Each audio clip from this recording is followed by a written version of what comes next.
Stuff Podcasts.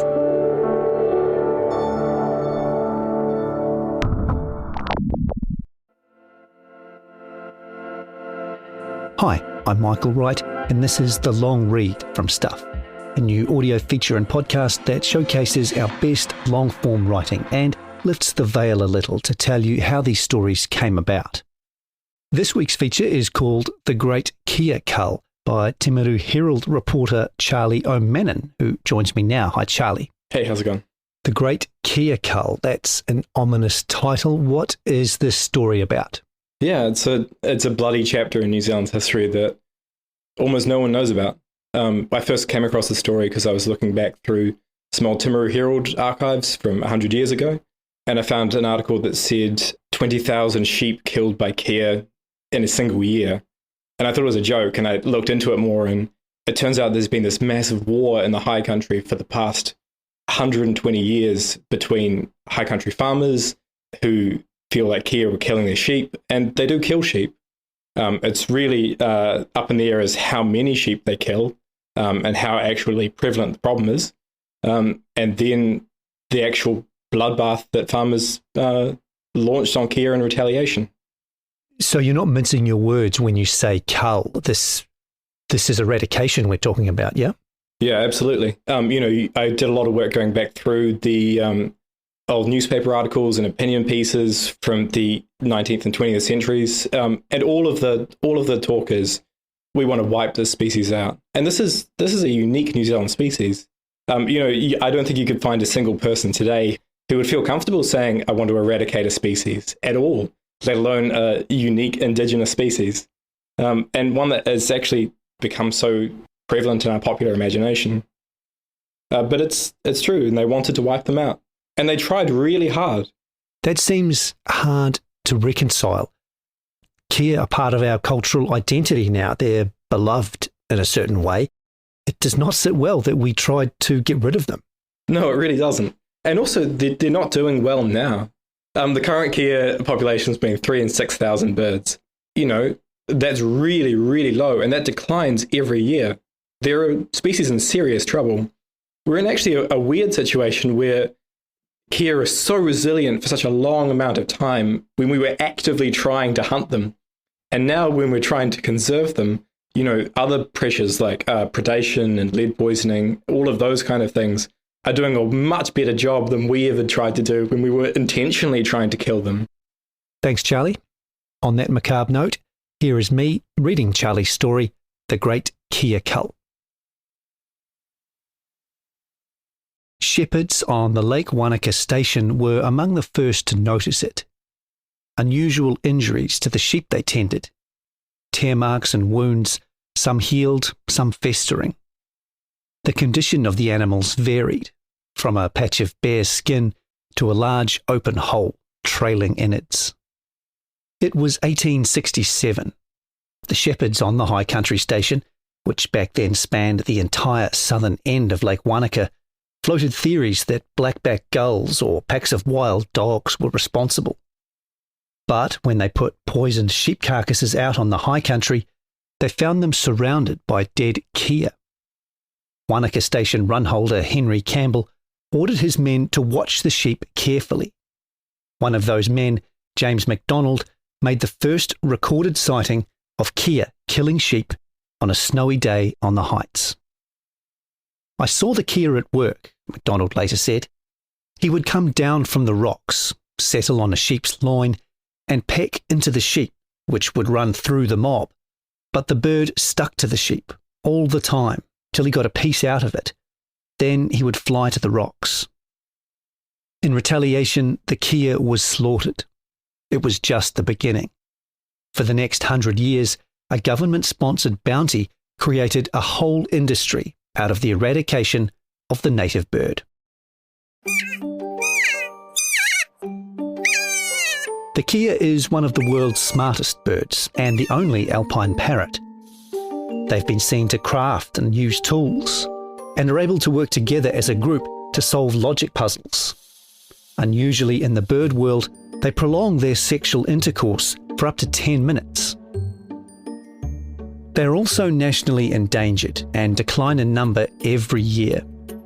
Current estimates put the population somewhere between 3,000 and 7,000 birds.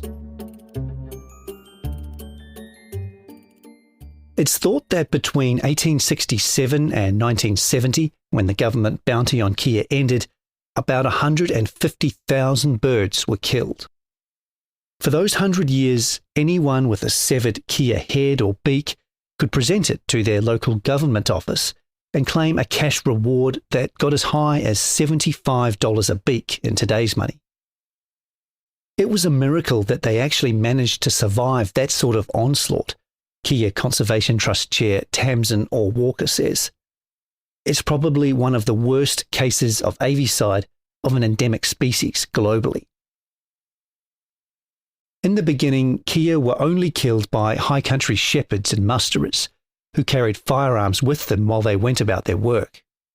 Any kea they shot earned them a half-crown bonus from the station owners, roughly $15 in today's money. But the station workers were taking too much time out of their days for kea shooting, and the station owners started to hire professional bounty hunters, whose job was solely to collect kea heads. These bounty hunters were efficient and cruel. In an 1883 newspaper article, the scientist T.H. Potts recounted their methods. Should a flock of kea be met with and one of them wounded, the remainder are easily obtained. The bond of fellowship appears to be so strongly developed that the cries of a wounded bird at once attract the presence of its mates. This habit is taken advantage of by the hunter or fowler, who usually stands on the wings of a wounded bird, whose calls quickly summon the remainder of the flock within shooting distance.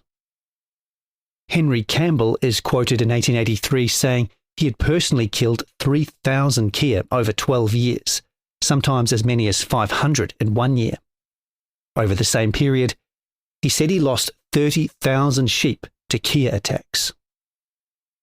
Rumours of a savage carnivorous parrot in the highlands of New Zealand caught the imagination of the media in America, and articles were widely republished here. In 1884, the New York Times reported the kea had, quote, acquired a taste for mutton and refuses to eat anything else.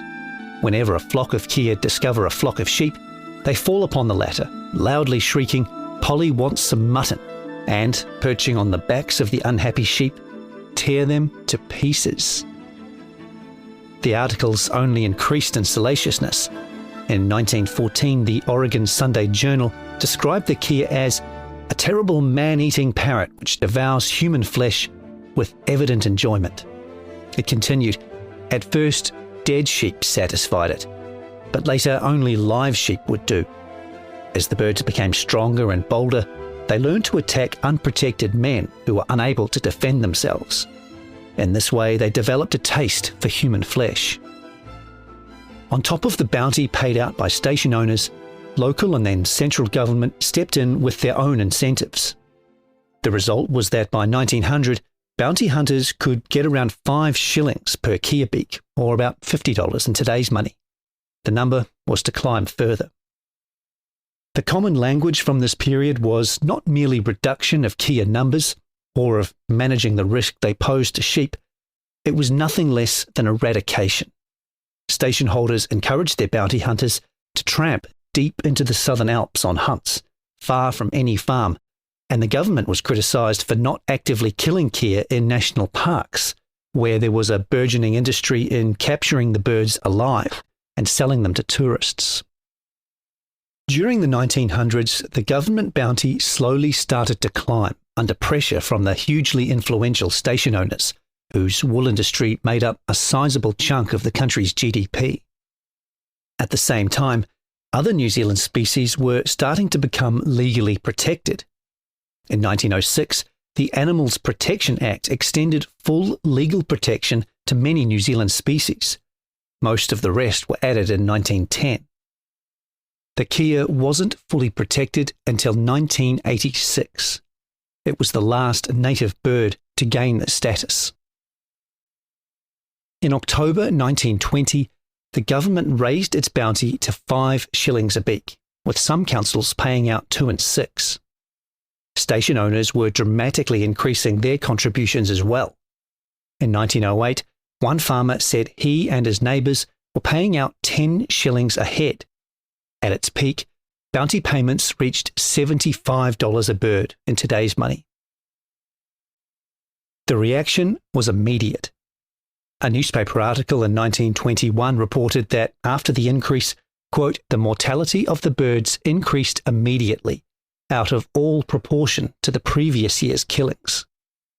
It reported that between October 1920 and August 1921, the government had paid out £900 in bounty, nearly $87,000 in today's money, for 3,500 beaks.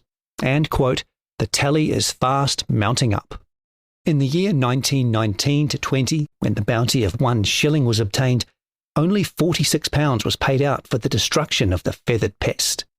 If the present rate of destruction continues, the kea should before long be numbered in the category of the dodo and the moa. Over the 1920s, £7,200, the equivalent of more than $700,000 today, was paid out. In a single decade, more than 29,000 kea were killed and paid for by the New Zealand taxpayer.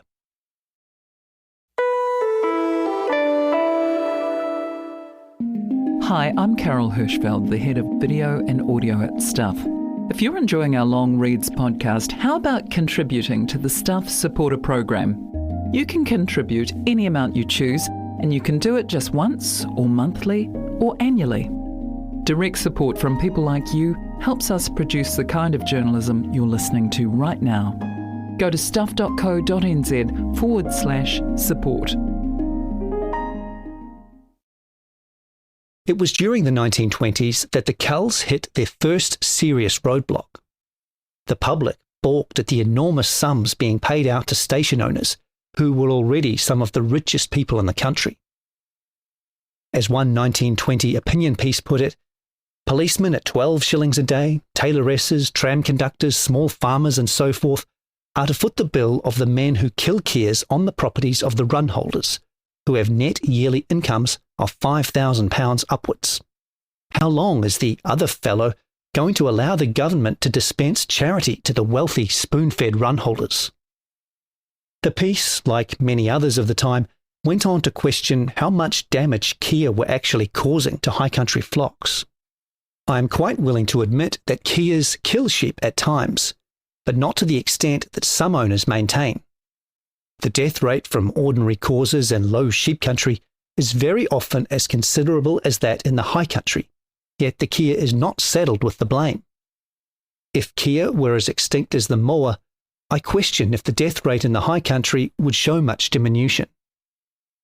Another opinion piece from 1927 said, I have seen rows of executed keas, caught red-beaked, nailed upon the stockyard fences as horrible warnings to the parrot clan. There is such thing as carrying punishment too far. Organisations like the Alpine Society and the Native Bird Protection Society lobbied the government to end the bounty system, arguing that the accounts of sheep killing had been exaggerated and the culls were, quote, disproportionate to the harm the kea actually does. In 1930, the government halved the bounty and then for a few years dropped it entirely, but that was more likely because of the Great Depression than the discontent. Also in 1930, it was reported that the lifting of the bounty granted kea, quote, a relief from an assault that might have resulted in time in its extinction.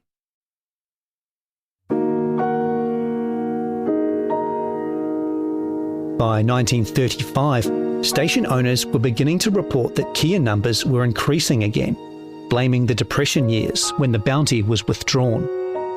One article that year said that because they are protected by inaccessible terrain, it is unlikely that the wily kea will ever be exterminated. In the days when there was a price on his head, he became rare and wild. But although every man's hand was against him, and almost every shepherd and musterer carried a shotgun or a pea gun over his shoulder, the kea survived. As the population increased, the station owners and local councils lobbied the government to restore the bounty, which it promptly did in 1936, and the killing resumed. The amounts paid out gradually rose back to 1920s levels, with vast numbers of beaks collected and paid for.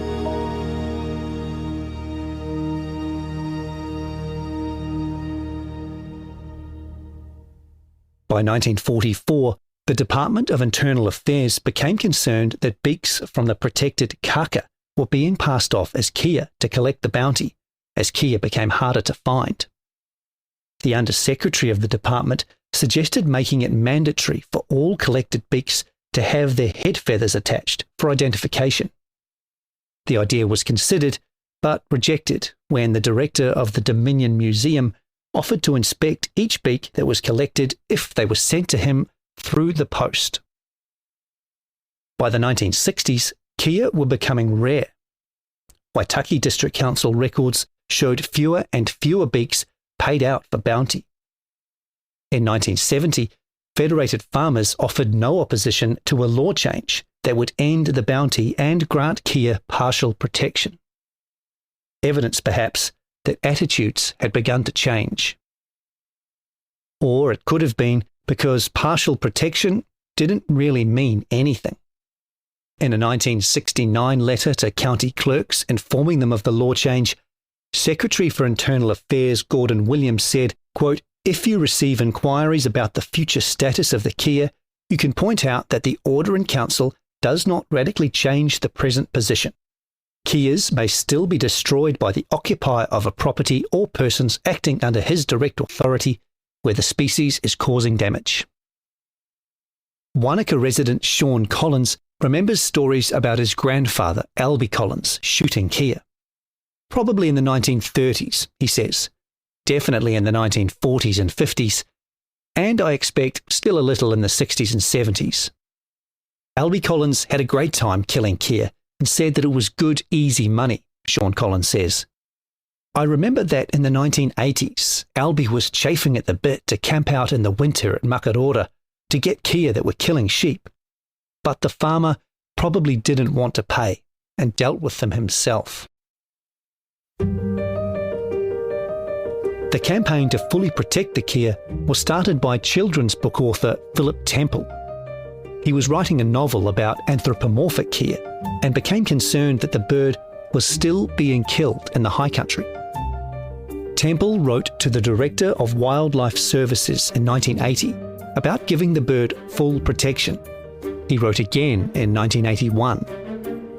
He went on to write a newspaper feature arguing for an end to the killing of the birds, which provoked more letters to Wildlife Services. Then the Royal Forest and Bird Protection Society and other conservation groups started to get involved. In 1985, Wildlife Services took into captivity 5 kia that were causing damage at the remarkable ski field near Queenstown.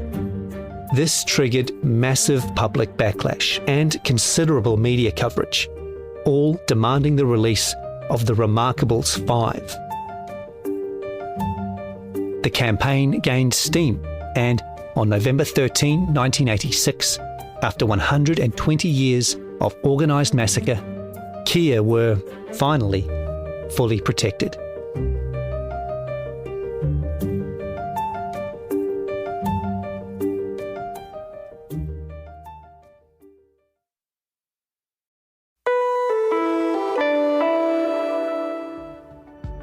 Hi, I'm Michael Wright, host of The Long Read. If you're an advertiser and you like what you're hearing, you could help us keep making podcasts like this one. Thousands of people listen to Stuff podcasts every day. So if you'd like to be part of one of New Zealand's biggest and best podcast platforms, go to advertise.stuff.co.nz/audio and get in touch with us. Back to the show. Today, Department of Conservation Science Advisor Kerry Weston leads the government's kia recovery program. She says the culls resulted in severe population decline for kia.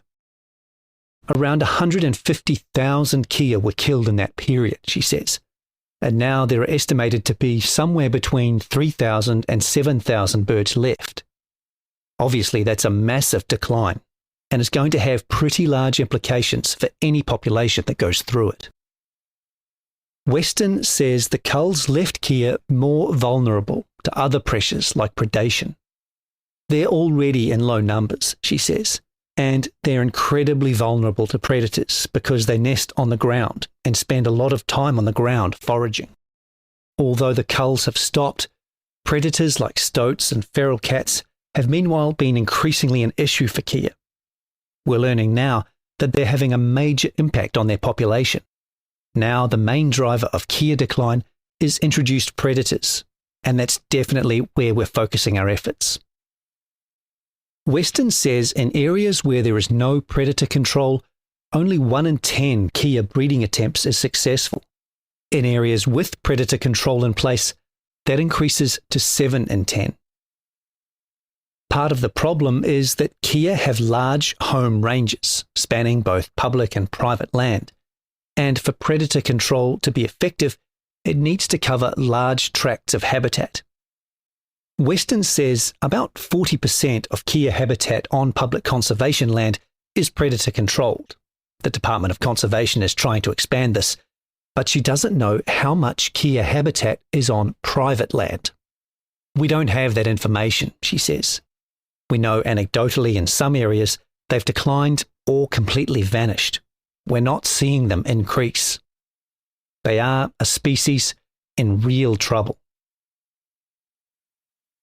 Ben Oahu Station run holder Simon Cameron says it's very rare to ever see a kea on the Mackenzie High Country Station. I'm 67, he says, and I remember seeing one in the 1968 snow, which had come down off the hill. We were children the last time we remember keas being down this low. Even in my grandfather's time, it was a very rare occurrence. We used to go up to the Mount Cook car park and saw them all the time, but it's quite rare even to see them at Mount Cook these days. The last 4 or 5 times I've been up there, I haven't seen any. It's sad because they're a beautiful bird. Some high country stations do still have kea, and sheep strike still occurs. Weston says in 2010, a station manager approached Doc saying kea were killing sheep on the shores of Lake Wakatipu. They asked for a permit to kill the birds. I think they'd always accepted that some sheep were lost to kea, she says, but it had been a lot worse in the last few years. The rangers went out to assess the situation and found the killing was because of one bird. The theory is that it's often just 1 or 2 problem individuals, Weston says, but the risk is that once they learn the behaviour, they can teach it to others. On this occasion, as a last resort, they euthanized that individual and the problem ceased. I'm not sure whether we'd resort to that nowadays. Weston says Doc tries to encourage farming practices that reduce the chance of sheep strike. One of the main things is inoculating sheep against soil bacteria, which kea carry and can cause blood poisoning when it gets into the bloodstream. Blood poisoning is likely the cause of a good chunk of historical sheep strike. Other practices include quickly removing sheep carcasses from hills so kea don't learn they can be food, and not wintering stock in high elevations when other kea food sources are scarce. I think the majority of farmers, Weston says, have now moved into the mindset of learning to live with the kea. They want to do that successfully. Our role is to help them with that. Weston says no cases of farmers killing kea have been formally reported to Doc, but we hear of things informally through the grapevine. Glen Tanner Station run holder Ross Ivey says despite being adjacent to the Aoraki Mount Cook National Park, none of his sheep are killed by kea. I think there was historically, but not now, he says. He credits the 10-year review process, which he says gave back the high land the kea inhabit to conservation estate. Most of the land where the kea are used to had sheep 50 years ago, he says, but it doesn't now. That's the biggest reason why they're not a problem. Ivy says he's pro-conservation and has predator trapping on his property as part of the Te Manahuna Aoraki project. At the end of the day, he says, we're pretty keen on keeping as many keas as we can. In the early 2000s, Tamsin Orr Walker was working in the native section of Auckland Zoo when she came into contact with 3 male kea that were being held in captivity there. They made such an impression on her that when she returned to university, she began looking into the bird's history and situation. I became very aware of what the status of the kea was in the wild, she says, and seeing as there had been a bounty on them for 100 years, no one was really sure what had happened to the birds in the current day. She helped start the Kea Conservation Trust in 2006 to support kea and reduce the threats to them in the wild, as well as increasing husbandry standards of captive kea. The Trust visits sites around the South Island to survey the kea population, get an idea of how many resident breeding pairs there are, and what threats those birds are facing, from lead poisoning to predators to traps for those predators that aren't kea-approved. Once we identify what the threats are, Weston says, then we set about trying to minimise those risks to the birds. Sometimes these solutions can be technological. When it was identified that some kea were eating 1080 pellets meant for predator control, the Trust experimented with adding chemicals to the pellets that tasted unpleasant to the birds or made them feel nauseous. The theory was that over time they'd learned that the pellets didn't taste good and therefore wouldn't eat them. Orr Walker says she's hopeful about the future. I guess the only alternative is I say I'm not, in which case we'd all give up, and that would be a massive tragedy. When you look at some of the success stories in New Zealand, like the black robin and the kakapo and the takahe, where people have worked tirelessly to save a species, and it's been successful. If they hadn't, we would have lost those species forever. We don't have any other alternative other than to be hopeful and to move on. The story of the great kea cull, Weston says, stands as a cautionary tale for our native species and the damage done, even if not everybody takes notice. I got a rather unpleasant phone call just the other week from a woman who was basically yelling at me to give up and that it was a waste of money trying to save the kea. And I'm just like, what's the alternative? We just give up and let another species slide into extinction?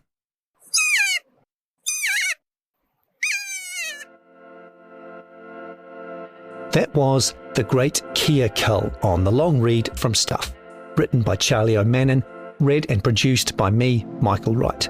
This episode was mixed by Sam Scannell. Stuff's podcast director is Adam Dudding. If you listen via our website, you can hear this story and more like it on the Long Read podcast, available on all the usual platforms. If you liked what you heard, please give us a 5-star rating and a review. It helps other listeners find us. Thanks for listening.